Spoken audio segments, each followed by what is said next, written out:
Hello guys, स्वागत है आप सभी का सीएमआर क्लास के एक नए वीडियो में। आज बात करेंगे एक और इम्पोर्टेंट क्वेश्चन की जो 12th क्लास के पॉलिटिकल साइंस पेपर के लिए बहुत इंपॉर्टेंट क्वेश्चन बन जाता है कि आपातकाल के कारण क्या है। आपको पता है कि आपका जो चैप्टर नंबर 6 है कि लोकतांत्रिक व्यवस्था का संकट जिसे कहा जाता है, जब 1975 के दौर में इंदिरा गांधी सरकार ने देश में इमरजेंसी यानी आपातकाल की घोषणा की थी। इस घोषणा के पीछे क्या क्या कारण रहे, इसके पीछे बहुत सारे कारण थे। इन्हीं कारणों का आज मैं एक्सप्लेन करूंगा आपके साथ, तो वीडियो में एंड तक बने रहिए। चलिए वीडियो को शुरू करते हैं। आपातकाल के कारण क्या है, ये क्वेश्चन मूलतः 6 नंबर में पूछा जाता है, तो आपको इसका आंसर भी उसी हिसाब से तैयार करना पड़ेगा। इसका जो पहला कारण था वो था आर्थिक कारण।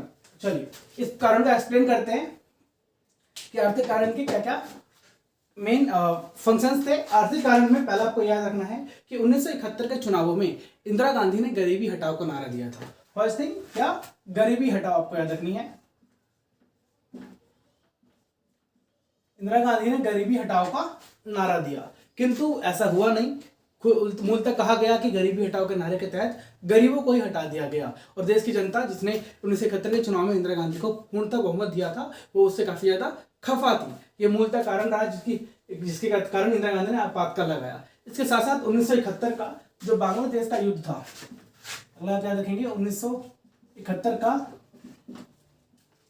बांग्लादेश जो संकट था, इस संकट के कारण, क्योंकि ये संकट मूलतः पाकिस्तान और भारत के युद्ध था, और युद्ध किसी का भी हो हमें आर्थिक नुकसान होता ही होता है। इसके कारण भारत को बहुत ज्यादा इकोनॉमिकली लॉस हुआ था, आर्थिक नुकसान हुआ था। साथ साथ ये भी याद रखेंगे आप लोग कि इस युद्ध के बाद अमेरिका ने हम पर प्रतिबंध लगा दिए थे। और ये वो दौर था जब आर्थिक जो तेल के दाम है, तेल के दामों में वृद्धि हुई थी, जिसके कारण महंगाई अपने चरम पर थी। ये कुछ खास कारण रहे जिसके कारण 1975 में इंदिरा गांधी ने आपातकाल की घोषणा की। तो ये थे आर्थिक कारण। अगर बात करें छात्र आंदोलनों की, तो आपको दो स्टेट याद रखने हैं, पहला बिहार और दूसरा गुजरात। बिहार और गुजरात। अगर बात करें गुजरात की, तो गुजरात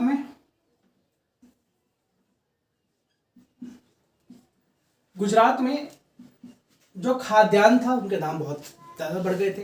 इससे आम जनजीवन अस्त व्यस्त हो गया था। ऐसे में छात्रों ने एक आंदोलन किया जो सरकार को घेरने की पूरी तैयारी थी। समस्या क्रिएट होती है मूलतः बिहार में, जब बिहार में पटना कॉलेज में कुछ छात्र बढ़ती हुई महंगाई को लेकर एक जन समूह करता है, आंदोलन करते हैं, तो इस आंदोलन पे वहां की गवर्नमेंट गोली चार्ज कर देती है। इसके बाद वो छात्र जाते हैं एक गांधीवादी नेता जयप्रकाश नारायण के पास। जयप्रकाश नारायण उस वक्त जो मूलतः आपकी राजनीति थी, उस सक्रिय राजनीति से संन्यास लेके अपने घर में आराम कर रहे थे। नॉर्मली वो राजनीति से दूर थे। जब ये छात्र उनके पास जाते हैं, तो जयप्रकाश नारायण उनसे एक वादा लेते हैं कि हम एक संपूर्ण क्रांति करेंगे। जो बिहार के छात्र थे, उन्होंने कौन सा क्रांति की बात कही, संपूर्ण क्रांति, यानी ऊपर से लेकर नीचे तक, केंद्र से राज्य स्तर और स्थानीय स्तर तक की सभी सरकारों को बदला जाएगा। एक पूर्णतः रिवोल्यूशन आएगा, संपूर्ण क्रांति आएगा। इसको किसने दिया, इस नारे को इसे दिया था जेपी ने। जेपी यानी जयप्रकाश नारायण ने संपूर्ण क्रांति का नारा दिया। पहले पटना के गांधी मैदान में एक रैली होती है, उसके बाद दिल्ली चलो राम दौड़ का नारा दिया जाता है, और दिल्ली में रामलीला मैदान में एक विशाल रैली होती है जिसमें कहा जाता है कि सिंहासन खाली करो कि जनता आती है। और ऐसे में इंदिरा गांधी के ऊपर बहुत सारा राजनीतिक दबाव बनता है। इसके साथ साथ 1974-75 के दौर में जॉर्ज फर्नांडिस के नेतृत्व में एक समिति का गठन किया गया, जिसमें ये रेलवे समिति वो थी जिसने अपने रेलवे कर्मचारियों के सेवाओं में बढ़ोतरी, उनके बोनस, ऐसे मुद्दों को लेकर देशव्यापी एक हड़ताल की। क्योंकि रेलवे भारत की सबसे बड़ी एजेंसी है, भारत का सबसे बड़ा उद्यम है, और क्योंकि रेलवे का ठप हो जाना कहीं ना कहीं भारत में पूरी की पूरी अर्थव्यवस्था का ठप हो जाना था। ऐसे में इंडियन गवर्नमेंट को बहुत ज्यादा लॉस हुआ। साथ ही साथ याद रखेंगे चौथा पॉइंट कि न्यायपालिका से संघर्ष। 1971 के चुनाव में जब इंदिरा गांधी विजयी हुई, तो उनके जो प्रतिद्वंदी थे, उन्होंने इंदिरा गांधी के खिलाफ इलाहाबाद हाईकोर्ट में केस किया, ये कहते हुए कि इंदिरा गांधी ने सरकारी मशीनरी का गलत प्रयोग किया है।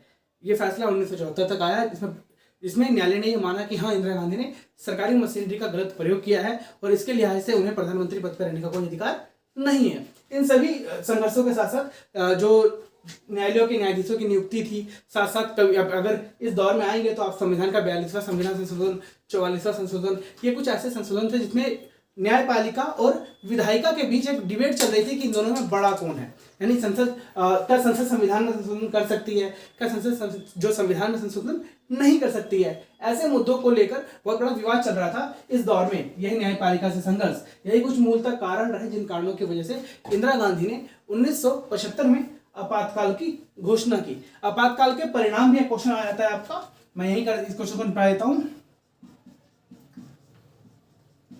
आपातकाल के परिणाम क्या रहे, तो आप मूलतः याद रखेंगे। पहला परिणाम तो ये निकला कि जितने भी विपक्षी नेता थे उन सभी को जेल में डाल दिया गया।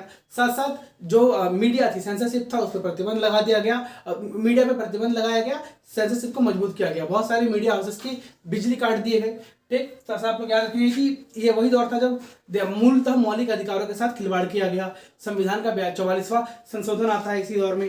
ठीक, और इसका परिणाम क्या निकला? इसका परिणाम निकला कि 1977 में जब आपातकाल खत्म हुआ तो उसके बाद जनता पार्टी की सरकार बनती है। इंदिरा गांधी को चुनाव में हार का सामना करना पड़ता है। तो होपफुली आपको ये वीडियो समझ में आया होगा। अगर वीडियो समझ में आया है तो वीडियो को लाइक कर दीजिए। साथ साथ वीडियो को हर उस बच्चे तक पहुंचाइए जो कल एग्जाम की तैयारी कर रहा है, पॉलिटिकल साइंस का एग्जाम देने जा रहा है। उस बच्चे की हेल्प होनी चाहिए इस वीडियो से। साथ साथ अगर अभी तक आपने हमारे चैनल को सब्सक्राइब नहीं किया है तो चैनल को सब्सक्राइब भी कर लीजिए। ठीक है, बाय बाय।